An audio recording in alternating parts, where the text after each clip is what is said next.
Olá, tudo bem com você? Cláudio Rios aqui falando, seja bem-vindo ao canal. Este vídeo aqui vai mostrar para você como que você abre sites que são incompatíveis, por exemplo, com Edge ou com Chrome ou com Firefox, que você pode abri-lo no Internet Explorer. Como que você ativa isso no Edge? Então vamos lá, eu estou aqui na empresa, Alcon, e ela precisa acessar um site. O site que ela está precisando acessar é esse daqui do Anvisa, e ele não abre corretamente os recursos internos. Então eu fiz uma pesquisa para mostrar a Anvisa 9, né, que é o nome da... E está aqui o site, Anvisa, e eu pego esse endereço aqui, vou selecionar esse endereço, né, copiei aqui, e onde que eu vou para poder fazer essas configurações? Vou ler aquele menu com as 3 opçõezinhas lá, que mostra ali as configurações, e depois eu vou aumentar um pouco aqui a visualização em navegador padrão. Aqui ele vai me mostrar como que eu faço para poder fazer a ativação. Então está ali já, ó, apenas sites incompatíveis.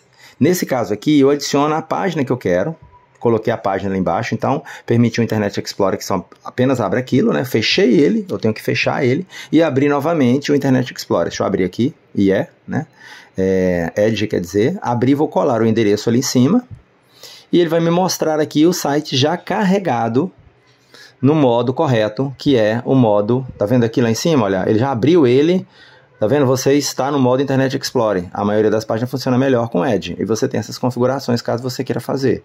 Nesse caso, eu só estou mostrando, ampliei aqui um pouco mais o site, né, a visualização, e você vai observar aqui que este é a forma correta.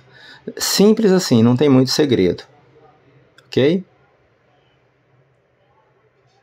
Observa, é naqueles 3 pontinhos, depois de configurações e obviamente ali em navegador padrão, ok? Só para mostrar novamente, então ó lá. Antigamente ele ficava aqui mais ferramentas e lá embaixo tinha uma opção de abrir no Internet Explorer, ali embaixo, não tem mais essa opção.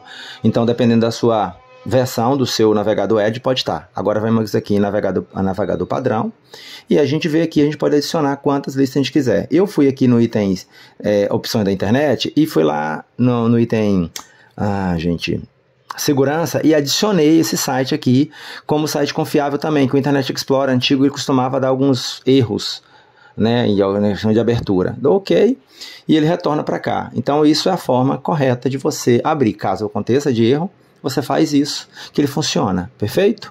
É isso o que a gente tem para hoje, né?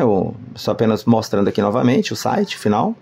Se inscreva no canal, deixe seu like e comente aí se você ainda acessa algum site assim, mas é necessidade de algumas empresas ainda. É isso aí, um abraço, foi!